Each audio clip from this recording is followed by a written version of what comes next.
Hello students, welcome to Statisticspedia. Now today's topic it is index number. Now index number से आपको theoretical plus mathematical दोनों questions मिलेंगे. So let's question आता है कि what do you mean by index number? यहाँ it is a measure of the relative change in the group of variables. Variables मतलब जैसे अगर आप कोई prices हैं उसको आप compare करना चाहते हैं current time को with respect to the base year. तो point of comparison जब हम करते हैं over a period of time या with respect to time, with respect to geographical location, तो हम उसे कहते हैं index number.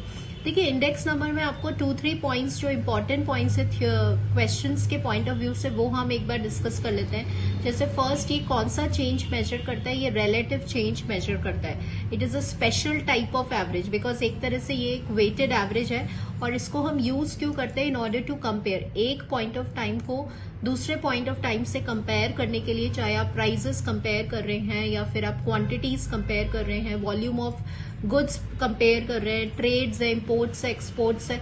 तो टाइम लोकेशन के हिसाब से जब हम कंपैरिजन करते हैं तो ये एक रिलेटिव चेंज को मेजर करता है. नाउ ऑलवेज रिमेंबर कि इंडेक्स नंबर्स जो हैं वो परसेंटेजेस में एक्सप्रेस्ड होते हैं. जो चेंज ये एक्सप्रेस करता है it is always expressed in percentage. Secondly इसका जो नेचर है वो कंपैरेबल है. समटाइम्स आता है कि why index number are use for comparison point of view. ठीक है, हम इसको जब दो पीरियड्स हम कंसिडर करते हैं, एक तो आज का टाइम करंट पीरियड और इसको जब हम कंपेयर करते हैं to the period in the past, इसे हम कहते हैं base year. Index number base year का हमेशा 100 लिया जाता है और इंडेक्स नंबर जो है वो स्पेशल टाइप ऑफ एवरेजेस हैं. समटाइम्स आता है कि और क्या यूज होता है इंडेक्स नंबर के. देखिए इंडेक्स नंबर जो है वो आपकी जो इकोनॉमिक एक्टिविटीज है उसकी जो जनरल टेंडेंसीज है वो रिफ्लेक्ट करने के काम में आता है. तो इंडेक्स नंबर को हम डिफरेंट नेम्स से भी रिगार्ड करते हैं, जैसे इकोनॉमिक बैरोमीटर हो गया, साइन एंड गाइड पोस्ट हो गया. तो ये भी हमें पता होना चाहिए क्योंकि जो टेंडेंसीज हैं, जो ट्रेंड्स हैं इकोनॉमिक एक्टिविटीज में, उसको ये रिवील करता है. और इसका एडिशनल यूज क्या है, फॉर्म्युलेशन ऑफ द पॉलिसीज, जैसे टैक्सेशन पॉलिसीज है, वेज पॉलिसीज है, ट्रेंड्स को करना है तो उसमें काम में आता है. Purchasing power of the money, इनको डिटरमाइन करने के लिए इनको डिटरमाइन करने के लिए हम इसको यूज करते हैं. Now what are the problems in the construction, तो ये भी आपको याद होना चाहिए कि सबसे purpose of index number selection of base period. अब इसमें सबसे इंपॉर्टेंट ये है कि बेस पीरियड जो है वो एक नॉर्मल पीरियड होना चाहिए, एक रीसेंट पीरियड होना चाहिए, इतना ज्यादा डिस्टेंस नहीं होना चाहिए वैलिड कंपैरिजंस के लिए. एंड इट मस्ट बी या तो हम चेन बेस लेंगे या हम फिक्स्ड बेस लेंगे. तो ये कुछ क्राइटेरियाज होते हैं बेस पीरियड को सिलेक्ट करने के लिए. Then we have collection of the data. जब आप एक बेस पीरियड चूज करने के बाद आप डेटा कलेक्ट करते हैं, देन आप वेट्स कलेक्ट करते हैं because choice of an average. Average में क्या होता है, बहुत सारे डिफरेंट मेजर्स यूज करते हैं बट जो बेस्ट मेजर है for the construction of index number वो ज्योमेट्रिक मीन है. तो ये सबसे इंपॉर्टेंट है कि geometric mean it is the best measure of index number. Now what are the reasons, क्योंकि ज्योमेट्रिक मीन जो है वो रेशियो ऑफ चेंज कंसिडर करता है. इसकी जो बेस्ड इंडिसेस है वो रिवर्सिबल है, इसलिए हम इसको यूज करते हैं. ठीक है, then again the choice of the formula. देखिए इंडेक्स नंबर का कोई स्पेसिफिक फॉर्मूला नहीं होता है, जो हमारा डेटा होता है उसके अकॉर्डिंग जो है हम फॉर्मूला यूज करते हैं. तो कोई स्टैंडर्ड फॉर्मूला इंडेक्स नंबर के लिए नहीं होता है. Must always be familiar about notations पे भी कई बार क्वेश्चन आ जाता है. जैसे P01 है तो ये प्राइस इंडेक्स होता है, current year 1 with respect to base year 0. ठीक है, Q01 है तो क्वांटिटी इंडेक्स नंबर, V01 है तो value index number. Sometimes value पे भी क्वेश्चन आ जाता है. वैल्यू मतलब होता है आपका price into quantity. Now let's talk about the different methods for the construction of index number. देखिए स्टूडेंट्स वी हैव डिवाइडेड, यहाँ पे आप देख रहे हैं एक होता है आपका सिंपल एग्रीगेटिव मेथड, एक होता है आपका वेटेड एग्रीगेटिव मेथड. सो इसमें क्या होता है, we have weighted and we have unweighted. तो अनवेटेड मतलब जहां पे आप सारी कमोडिटीज को इक्वल इंपॉर्टेंस दे रहे हैं, तो ये इसका ड्रॉबैक होता है. और इसका जो फॉर्मूला है, अगर समटाइम्स क्वेश्चन में आ जाता है कि अनवेटेड कैलकुलेट करिए, तो देखिए sum of the prices current year की divided by sum of the prices base year की मल्टीप्लाइड बाय 100.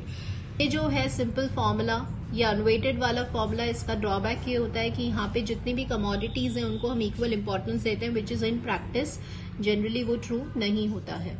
यहाँ से आपके क्वेश्चंस बहुत सारे फ्रेम होते हैं, तो बिल्कुल इसके जो कैलकुलेशन पार्ट है वो मैं ऑब्जेक्टिव सेक्शन में डिस्कस करूंगी. अभी मैं थ्योरी पार्ट डिस्कस कर रही हूँ स्टूडेंट्स. वेटेड एग्रीगेटिव में सबसे पहला है लास्ट पेयर्स इंडेक्स नंबर। तो इसमें आपको देखना है कि इसमें जो बेस ईयर क्वांटिटीज है उसको हम वेट्स के तौर पे यूज लेते हैं। तो ये भी एक क्वेश्चन आता है कि बेस ईयर क्वांटिटीज में जब आप वेट्स को यूज करते हैं तो उस मेथड का नाम क्या होता है, दैट इज लास्ट पेयर्स, और इसे बेस ईयर मेथड भी कहते हैं। Now what is the formula? Formula आप देख रहे हैं यहाँ पे summation P1 Q0 divided by summation P0 Q0 multiplied by 100।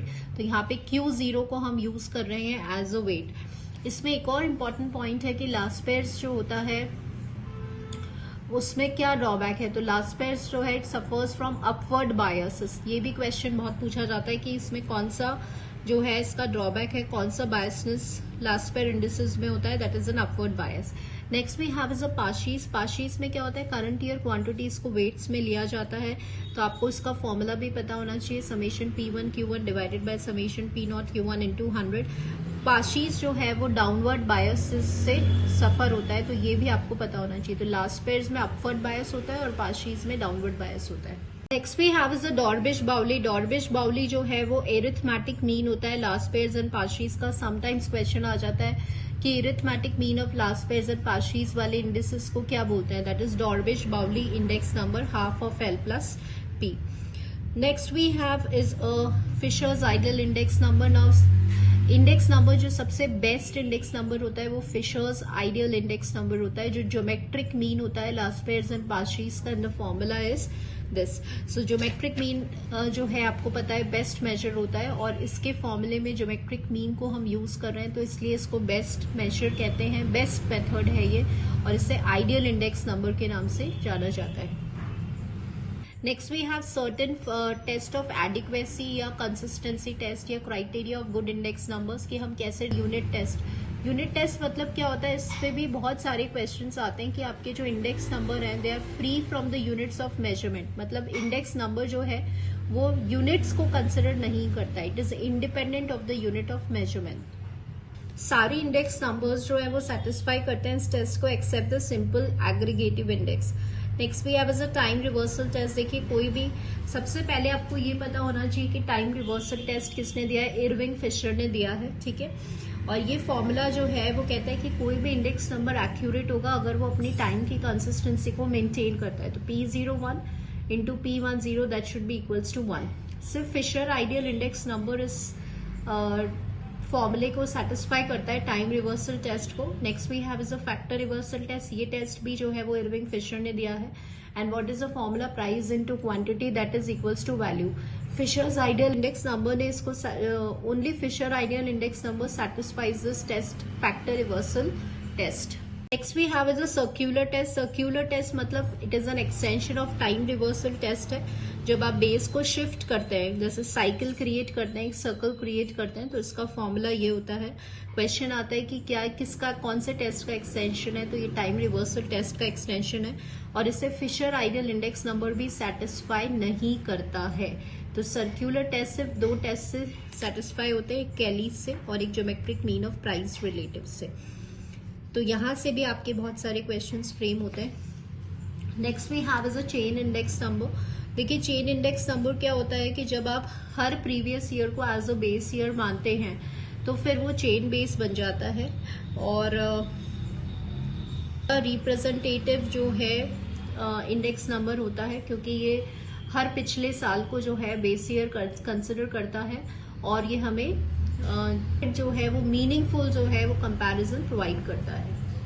ये जो फॉर्मूला है ये आपकी फॉर्मूला लिस्ट में जाएगा कि जब आपको चेन बेस इंडेक्स नंबर को फिक्स बेस इंडेक्स नंबर में कन्वर्ट करना होता है तो इसमें क्या क्या फॉर्मूला होता है। तो दिस इज अ फॉर्मूला, ये आपको फॉर्मूला अपने लिस्ट में लिखना है। कंज्यूमर प्राइस इंडेक्स, सबसे पहले हमें इसके नेम पता होने चाहिए। देखिए कंज्यूमर प्राइस इंडेक्स जो होता है उसे रिलेटिव प्राइस इंडेक्स भी कहते हैं और कॉस्ट ऑफ लिविंग इंडेक्स भी कहते हैं। तो यहाँ पे इसका मतलब ये होता है कि इट इज अ मेजर कि हम परसेंटेज ऑफ प्राइसेस पे कर रहे हैं to consume the services and goods as compare कि जो हम पहले बेस टाइम पे कंज्यूम करते थे, that is known as a CPI। तो CPI क्या होता है एक मेजर होता है average percentage of change in the prices of the goods and services in the current year as compare to what we had paid in the base year. Standard of living को maintain करने के लिए आज के time में हम कितना पे कर रहे हैं, ठीक है, वही सारे गुड्स या वही सारे कमोडिटीज को यूज करने के लिए जितना हम पहले पे करते थे, तो वो जो एवरेज चेंज है उसको cost of living index major करता है। अब इसमें कुछ जैसे इसमें इंपॉर्टेंट पॉइंट्स होते हैं स्टूडेंट्स, कि इसे हम रिटेल प्राइस इंडेक्स भी बोलते हैं। So let's talk about the different steps in the construction. देखिए सीपीआई के लिए सबसे पहला जो है स्टेप होता है आपका है कि the selection of the class of the people and area, ठीक है। हम कौन सी, देखिए जो कॉस्ट ऑफ लिविंग इंडेक्स है वो हर क्लास ऑफ पीपल के लिए अलग अलग कंस्ट्रक्ट होता है, जैसे गवर्नमेंट एम्प्लॉयज, लेबर्स है, middle class family, high class family, low income family, सबके लिए अलग अलग कंस्ट्रक्ट होते हैं। इसके स्टेप्स क्या हैं कि पहले क्लास ऑफ पीपल आपके सोसाइटी के लिए इसको कंस्ट्रक्ट करें, वो डिफाइन करें, कौन सा एरिया आप कंसिडर कर रहे हैं वो डिफाइन करें। सेकेंडली हम डेटा जो कलेक्ट करते हैं, जो प्राइजेस हम कलेक्ट करते हैं वो रिटेल प्राइजेस होती है। सबसे इंपॉर्टेंट है कि कंज्यूमर प्राइस इंडेक्स में कौन सी प्राइजेस को पे कंस्ट्रक्ट होता है, रिटेल प्राइजेस पे कंस्ट्रक्ट होता है। Next we have is a formula. देखिए इसका जो फॉर्मूला है बिल्कुल सेम है लास्ट पेयर्स इंडेक्स नंबर का, लेकिन इसके दो होते हैं। एक तो वेटेड एग्रीगेटिव एक्सपेंडिचर मेथड जो सिमिलर है summation P1 Q0 into summation P0 Q0। एक है फैमिली बजट। फैमिली बजट में क्या होता है कि जो हम डिफरेंट फैमिलीज, जो फैमिलीज आप सेलेक्ट करते हो तो वो क्या क्या कमोडिटीज यूज करते हैं उन पे हम एक सर्वे कंडक्ट करते हैं, है ना, और वो डेटा कलेक्ट करके हम सीपीआई कैलकुलेट करते हैं। तो ये बेसिकली वेटेड एवरेज होता है आपके प्राइस रिलेटिव का। What is price relative? Price relative is a ratio of current year price to the base year price multiplied by 100।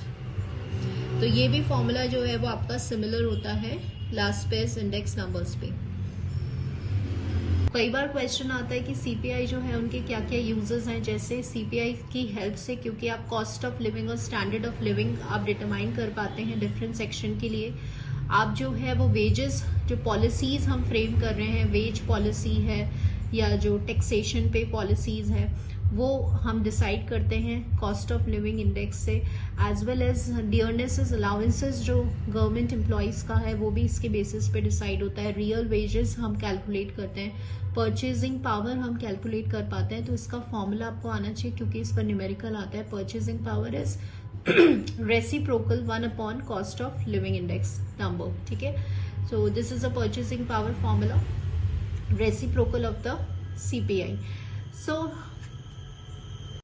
Students here मैंने क्विकली जो है वो इंडेक्स नंबर हमने रिवाइज किया है। मेरिट्स डीमेरिट्स हमने रिवाइज कर लिए। इंडेक्स नंबर के कई बार डीमेरिट्स भी आते हैं कि क्या डीमेरिट्स होते हैं। तो डीमेरिट्स ये है कि देखिए सबसे पहले सब्जेक्टिविटी होता है इन the selection of base period, क्योंकि बेस पीरियड जो है वो कम्प्लीटली इन्वेस्टिगेटर्स सिलेक्ट करते हैं, तो यहाँ पे एक पर्सनल बायसनेस आ जाती है। प्लस आपका जो इंडेक्स नंबर है वो सारा सैम्पलिंग पर बेस्ड है, यहाँ पे सैम्पल डेटा को हम यूज करते हैं। प्लस फॉर्मूला एरर आता है क्योंकि कोई स्टैंडर्ड फॉर्मूला नहीं है, तो सैम्पलिंग एरर हो गया, फॉर्मूला एरर हो गया, ठीक है, बायसनेस हो गया यहाँ पे in the selection of the base period. तो ये कुछ सर्टेन मेजर डिसएडवांटेजेस हैं आपके इंडेक्स नंबर के। Now let's moving on to the objective section.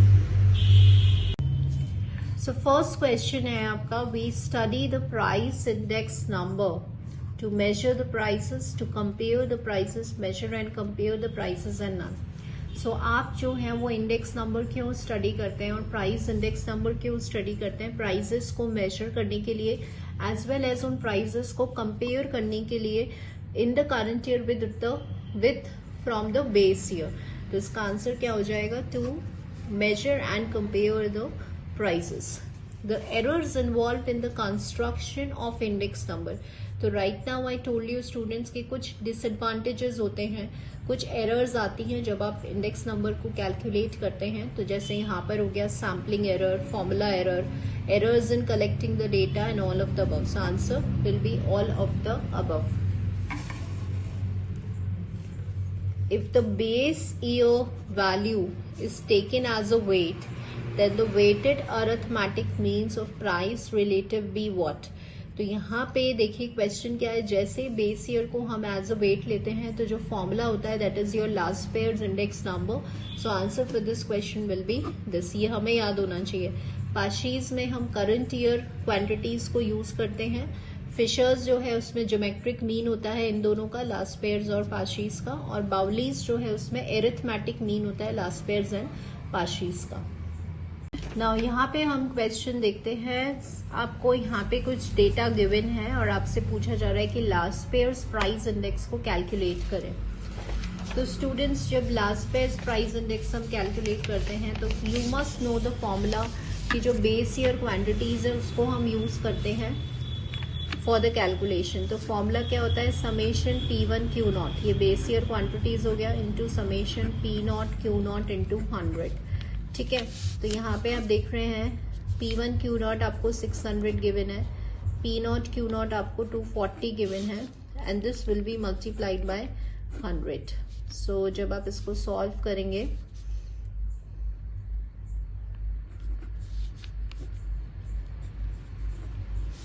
तो you will get 250 will be the answer for your last pair's this thing। तो question इसमें से भी बहुत आते हैं तो ये हमें याद होना चाहिए। So answer will be 250। If P0 denotes the base year price and V0 be the value, देखिए P0 P किसको रिप्रेजेंट करता है, प्राइस को, यहाँ पे V वैल्यू को रिप्रेजेंट कर रहा है। Then the base year quantity consumption be what. तो स्टूडेंट्स, आपको मैंने बताया है कि जो वैल्यू होता है वो होता है प्राइस इनटू क्वांटिटी, और आपसे पूछा जा रहा है कि Q0 क्या होगा, तो V0 upon P0 will be your answer. So आप देख रहे हैं answer for this question will be this. तो वैल्यू इंडेक्स नंबर भी कंस्ट्रक्ट होता है, so you must know what is value, price into quantity. If L जो है वो Laspeyres price index given है क्वेश्चन में, P जो है वो आपका पार्शीज गिवन है, आपसे फिशर्स आइडियल इंडेक्स नंबर पूछा जा रहा है। तो आपको पता है कि जो फिशर्स आइडियल इंडेक्स नंबर होता है वो क्या होता है, it is a geometric mean of Laspeyres into Paasche's होता है।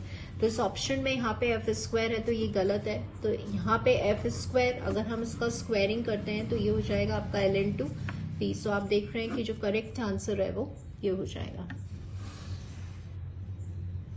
The condition for the factor reversal test to be satisfied is what? तो फैक्टर रिवर्सल टेस्ट आप यहीं पे थोड़ा सा रिवाइज कर लीजिए कि टेस्ट किसने दिया है, इरविंग फिशर ने दिया है, और ये क्या होता है, price into quantity gives you value. तो ये बिल्कुल करेक्ट आंसर है। यहाँ पे देखिएगा सेकंड ऑप्शन में वैल्यू को डिवाइड कर दिया, तो ये भी आपका करेक्ट ऑप्शन है। इस वन को जब हम इस साइड ले आए तो this is also a correct answer. So answer for this question will be all of the above. Next देखिए, Marshall Edgeworth weights are considered at. तो अब आप ये याद रखिएगा कि मार्शल एजवर्थ में जो वेट्स होते हैं वो एरिथमेटिक मीन होते हैं Q0 और Q1 के। ठीक है, डोंट गेट कंफ्यूज स्टूडेंट्स। अगर वेट्स एरिथमेटिक मीन है बेस ईयर और उसके तो मार्शल एजवर्थ है, और डॉर्बिश बाउली में क्या होता है, एरिथमेटिक मीन होता है लास्ट पेयर्स और पार्शीज का। So answer will be this. As the income increases, the expenditure of the light, fuel and rent generally. तो यहाँ पे क्वेश्चन पूछा गया है कि जब आपकी इनकम इंक्रीज होती है तो क्या आपके जो खर्चे हैं, जो एक्सपेंडिचर हैं, एक्सपेंसेस जो हैं लाइट फ्यूल पे, उन पे क्या असर पड़ता है, वो भी बढ़ता है, डिक्रीज होता है, रिमेन्स द सेम। पहले इंक्रीज होके डिक्रीज होता है तो उस पर कोई फर्क नहीं पड़ता, वो खर्चे वैसे ही रहते हैं। So that will be remains the same. Cost of living index is always a price index number, quantity index number, weighted index number और value index number। तो स्टूडेंट्स, मैंने आपको ये बताया था कि जो cost of index number है वो last pairs index number का फॉर्मूला होता है। ठीक है, इसको आप एज अ फॉर्मूला ऐसे याद कर सकते हैं। और लास्ट पेयर्स क्या होता है, एक वेटेड एग्रीगेटिव मेथड है। तो this is a very good and conceptual question. आपसे पूछा गया है कि ये क्या होता है, this is a weighted index number. Which of the following describes the advantage of using the last pairs method? So सबसे पहले हम रिवाइज कर लेते हैं। हमने क्या बोला, लास्ट पेयर्स इंडेक्स नंबर में बेस ईयर क्वांटिटीज को यूज करते हैं एज अ वेट्स। तो यहाँ पे एडवांटेजेस पूछा गया है। पहला है change in the consumption pattern are taken into account. और change in the consumption pattern, consumption pattern मतलब चेंज मतलब कि Q1। ठीक है, तो क्या Q1 को कंसिडर किया जाता है क्या कंजम्पशन पैटर्न में? One index can be compared with the other index number, which of the following statement is correct. तो यहाँ आप देख रहे हैं कि यहाँ पे क्यू नॉट लिया जाता है, मतलब जो बेस ईयर क्वांटिटीज हैं, जो फिक्स्ड क्वांटिटीज हैं, उनको कंसिडर किया जाता है। ठीक है, तो फर्स्ट वाला पॉइंट स्टेटमेंट नहीं है। और लास्ट पेयर्स को हम इंडेक्स नंबर क्या करता है, बेसिकली क्या इसका यूज है, पर्पस क्या है, कंपैरिजन। तो इसका आंसर क्या हो जाएगा ये। तो ओनली सेकेंड स्टेटमेंट जो है that is your true statement.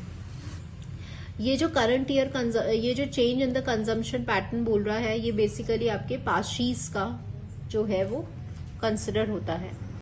Circular test is satisfied by which index number. Now let's recall students कि हमने क्या पढ़ा था। सर्क्यूलर टेस्ट एक एक्सटेंशन होता है आपके टाइम रिवर्सल टेस्ट का, और ये कोई भी the Laspeyres, Fisher's, ideal, Paasche's, कोई भी जो है इसको टेस्ट को सेटिस्फाई नहीं करता है। कौन सा टेस्ट इसको सेटिस्फाई करता है, एक कैलीज है और एक simple aggregative of price relatives है, बाकी कोई भी टेस्ट इसको सेटिस्फाई नहीं करता। तो आंसर क्या हो जाएगा इसमें, none of the above. In 2005, the price index is 286% with a base 1995. Then how much price increased in 2005 with the base 1995? Now let's understand this question, students. यहाँ पे क्या है कि एक तो आपका बेस ईयर है 1995 और 2005 जो है वो आपका करंट ईयर है।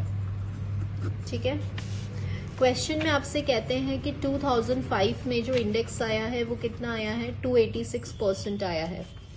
ठीक है, तो बताओ कितना इंक्रीज हुआ है प्राइस में। तो आपको पता है कि जो बेस ईयर है उसका इंडेक्स नंबर कितना होता है, 100 होता है। अगर 100 है और करंट ईयर में 286 है तो कितना परसेंट इंक्रीज हुआ है, 186% इंक्रीज हुआ है। इंडेक्स नंबर मतलब होता ही ये है। अगर आप इंडेक्स नंबर समझेंगे, सपोज मैं आपसे बोल रही हूँ 125, तो इसका मतलब क्या है, इसका मतलब क्या है कि आप जो बेस ईयर है उसको आप 100 ट्रीट करते हैं, और क्या इसका रिजल्ट क्या निकालते हैं कि यहाँ से बेस ईयर के कंपैरिजन में जो करंट ईयर है उसमें कितना परसेंट राइज हुआ है, 25% राइज हुआ है। इसे हम इंडेक्स नंबर को ऐसे हम समझते हैं।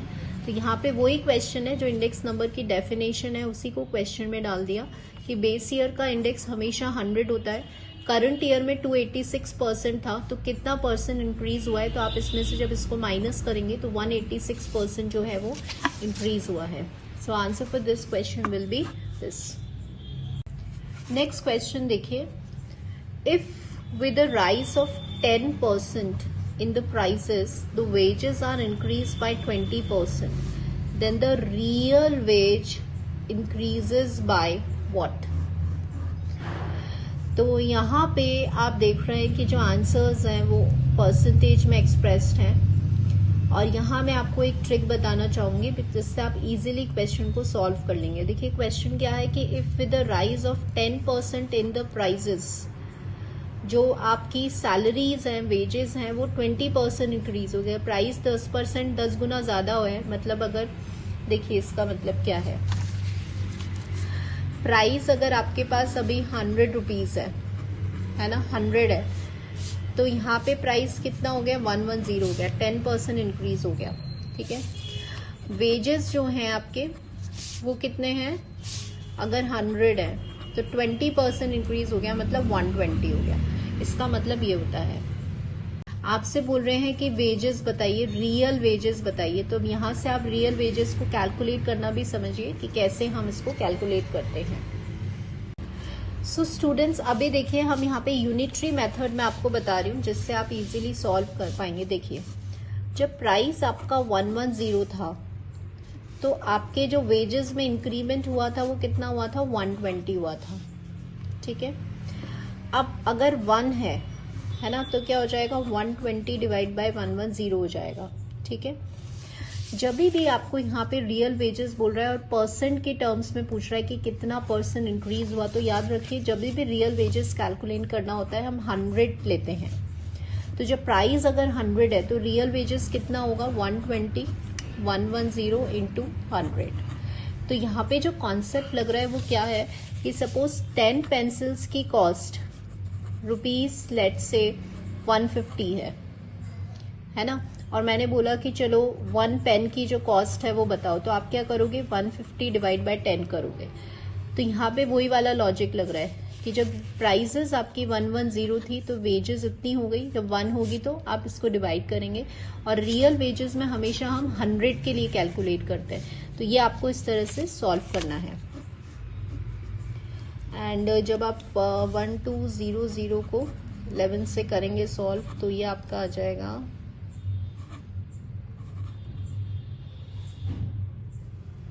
ऐसा आ जाएगा, ठीक है, 109 पॉइंट दिस आ जाएगा। तो अब यहाँ पे आपसे बोल रहा है कितना परसेंट जो है वो इंक्रीज हुआ, मतलब इसको आप 100 से इसका जब डिफरेंस लेंगे, जैसे मैंने आपको यहाँ बताया था, यहाँ पर 100 बेस ईयर अपना 100 होता है, तो हमें पता चल जाता है कि कितना इंक्रीज या डिक्रीज हुआ। तो आपके पास 109.09 आया, तो जब आप 100 के रेस्पेक्ट में करेंगे तो कितना परसेंट इंक्रीज हुआ, 9% अराउंड इंक्रीज हो गया, ठीक है। तो यहाँ पे ऑप्शन में देखिएगा, यहाँ से बोल रहा है रियल वेजेस कितना इंक्रीज हुआ, तो 9%। 9% मतलब less than 10% will be your answer. तो ऑलवेज रिमेंबर, इस तरह से यूनिटरी मेथड अप्लाई करके हम रियल वेजेस को इजीली कैलकुलेट कर सकते हैं। If the price are changing year by year, हर साल प्राइसेस अगर चेंज हो रही है, then what should be preferred, fixed, Fisher's ideal index number, chain based index number, ANC। देखिए यहाँ पे क्वेश्चन में है फिक्स बेस इंडेक्स नंबर, मतलब बेस ईयर आप फिक्स रख रहे हैं। फिशर्स आइडियल इंडेक्स नंबर मतलब ज्योमेट्रिक मीन होता है लास्ट पेयर्स और पास्ट सीरीज का। चेन बेस इंडेक्स नंबर, तो इसमें आपको डेफिनेशन पता होनी चाहिए। चेन बेस इंडेक्स क्या होता है, हर साल हम जो, this is known as a chain base. जैसे अगर आप यहाँ पे आपके पास कोई भी ईयर है, मैं इसको फॉर एन एग्जाम्पल बता रही हूँ आपको, फिक्स बेस में क्या होगा, ये फिक्स रहेगा और ये आपके करंट ईयर चेंज होंगे। चेन बेस में क्या होगा, अगर ये करंट है तो ये बेस रहेगा, ये करंट है तो ये बेस होगा। तो हर साल आपका जो प्रीवियस ईयर है उसको हम बेस ईयर मानेंगे, तो हर साल प्राइसेस जो है वो ईयर बाय ईयर चेंज होगी। तो यहाँ पे डेफिनेशन पूछ ले आपसे चेन बेस की, so answer for this question will be this. Next है, the purchasing power of the money is a reciprocal of price index number equal to price unequal to this. तो मैंने आपको बताया था कि आपको परचेजिंग पावर का आगे हम क्वेश्चंस भी सॉल्व करेंगे। इट इज 1/CPI होता है मल्टीप्लाइड बाय 100, रेसिप्रोकल होता है ये प्राइस इंडेक्स नंबर का। सो answer for this question will be this. Now students, let's consider, थोड़ा सा हम डिफिकल्ट क्वेश्चंस कंसिडर करेंगे। Let's read it now. In the year 2010, the monthly salary was ₹24,000. ठीक है, यहाँ पे सैलरी आपको गिवन है। The consumer price index number was 140 in the year 2010, which rises to 224 in the year 2016. If he has to be rightly compensate, what additional monthly salary to be paid to him? Question समझिएगा, यहाँ पे 2010 base year लिया गया है और 2016 current year है। तो यहाँ पे बोलते हैं कि 2010 में जो सैलरी थी किसी पर्सन की वो 24,000 थी, और जब कंज्यूमर प्राइस इंडेक्स देखा गया तो वो इंक्रीज हो गया 140 से 224, और आपसे पूछा जा रहा है कि उसको, जो पर्सन है उसको 2016 में कितनी ज्यादा एक्स्ट्रा मंथली सैलरी, उसको एडिशनल मंथली सैलरी मिली है, मतलब जो उसकी करंट, देखिए मैं आपको समझाती हूँ। पहले हम इसको, मैं आपको सिंपल समझाने के लिए, जैसे ये है 2010 में उसकी सैलरी हो गई 24,000 थी, ठीक है। क्वेश्चन में आपसे CPI दिया हुआ है और आपसे बोल रहे हैं कि 2016 में जो भी उस पर्सन को सैलरी मिल रही है वो अभी हम कैलकुलेट करेंगे। तो हम जब इस सैलरी में से इसको माइनस करेंगे तो हमें पता चल जाएगा कि कितनी उसकी सैलरी एडिशनल इंक्रीज हुई है, यही क्वेश्चन में पूछा जा रहा है। Let's move on. यहाँ पे भी मैं आपको यूनिटरी मेथड ही बताऊंगी, देखिए कैसे करते हैं। जब 140 था तो CPI कितना था, 224 था, ठीक है। जब 1 था तो क्या होगा, 224/140। अब आप सैलरी ले लो कि जब 24,000 आपकी सैलरी थी तो करंट ईयर में CPI के रेस्पेक्ट में सैलरी क्या हो जाएगी, 24 इंटू दिस इंटू 2400। तो ये यूनिटरी मेथड है और ऐसे ही हम इसको सॉल्व करते हैं। तो आप इसका एक स्टैंडर्ड मेथड समझ लीजिए कि कैसे ये सॉल्व हो रहा है। सो ये आपका 2 से गया 16, तो once you will solve this तो ये आपका ये आ रहा है। तो मतलब कि 2016 में जो पर्सन था उसकी सैलरी कितनी हो गई, इतनी हो गई। वापस से समझिए, 2010 में क्वेश्चन में गिवन है कि जो सीपीआई है वो 140 था, ये रहा, और बढ़कर के वो 224 हो गया। तो देखिए 140 से 224 हो गया, तो अगर 1 है तो आप यूनिटरी मेथड लगा रहे हो तो 224/140 है। सैलरी कितनी दिया है, 24,000, तो इस करंट ईयर में सैलरी कितनी हो जाएगी, 38,400। आपसे बोल रही कितनी एक्स्ट्रा सैलरी जो है वो उस पर्सन को पे किया गया। तो एक्स्ट्रा सैलरी कैसे पता चलेगी, इसमें से जब आप इसको माइनस करेंगे तो आपको ये एक्स्ट्रा सैलरी पता चल जाएगी। 14,400 will be the extra salary. So yes, the answer will be this. Next देखिए, in 1980 the net monthly income of the employee was 800 per month, ठीक है। The consumer price index was 160 in 1980, मतलब 1980 जो है वो बेस ईयर है, तो पहले कंज्यूमर प्राइस इंडेक्स 160 दिया हुआ है, और करंट ईयर में 1984 में वो चेंज हो गया 160। If he has to be rightly compensate, तो कितना एडिशनल बोनस डियरनेस अलाउंस जो है वो एम्प्लॉय को पे किया गया। तो मैंने उसी क्वेश्चन को इस फॉर्म में चेंज किया है सो दैट आपके लिए एक सॉर्ट ऑफ प्रैक्टिस हो जाएगा। तो वापस से हम इस क्वेश्चन को सॉल्व करते हैं। लॉजिक और कॉन्सेप्ट सेम ही लग रहा है। देखिए, तो यहाँ पे क्वेश्चन में है सीपीआई की जब पहले 160 था, जब 160 था तो वो बढ़कर के कितना हो गया, 200 हो गया। तो जब 1 होगा तो कितना हो जाएगा, 200 डिवाइडेड बाय 160। फिर क्वेश्चन में कहा है कि बेस ईयर में उसकी सैलरी कितनी थी, 800। तो बताओ, हम करंट ईयर सैलरी निकाल लेते हैं। तो 800 पे जब आप वैल्यू निकालोगे तो once you will solve this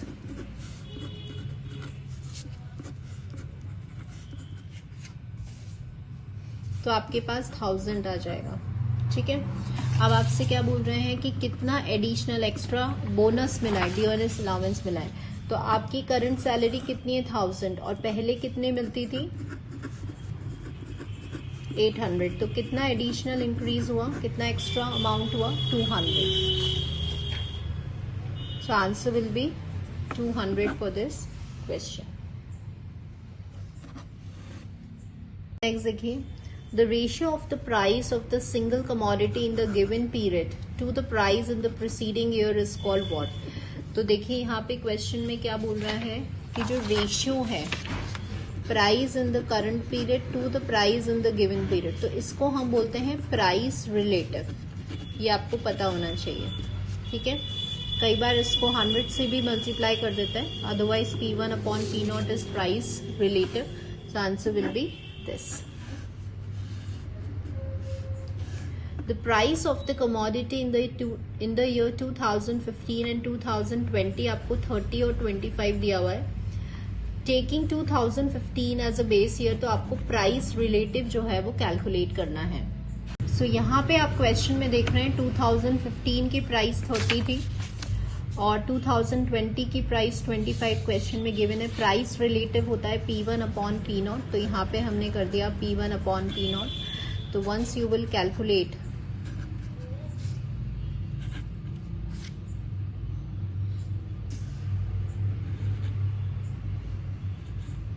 $833 something ऐसा कुछ आएगा। आंसर में देखते हैं कैसे एक्सप्रेस्ड है। अच्छा, तो यहाँ पे आंसर में जो है वो P1/P0 इंटू 100 लिया। समटाइम्स इसको 100 में एक्सप्रेस भी कर देते हैं। तो वंस यू विल मल्टीप्लाई तो 83.3 समथिंग आएगा ये answer. And let's answer will be this, ठीक है। सो मोस्ट इम्पॉर्टेंट इसमें जो कुछ न्यूमेरिकल्स हैं जो मैंने आपको बताया सीपीआई पे, ये बहुत सारे मतलब इसमें अलग अलग फॉर्म के क्वेश्चंस बन सकते हैं, बट यहाँ पे यूनिटरी मेथड से आपको ही सॉल्व करना है और इससे हर टाइप का क्वेश्चन जो है वो इजीली सॉल्व हो जाएगा। So this is all for today index number students, and hope this video will be helpful for you. Do practice, keep on revising. अपनी फॉर्मूलाज में जितने भी आप फॉर्मूला लिस्ट प्रिपेयर कर रहे हैं उसे कॉन्स्टेंटली रिवाइज करते रहिए और आप मेरे इस वाले वीडियो पे जाके विजिट कर सकते हैं to practise more and more additional questions on index number and time series also. So next topic मेरा time series and SQC and vital statistics रहेगा. So thank you students for watching this video.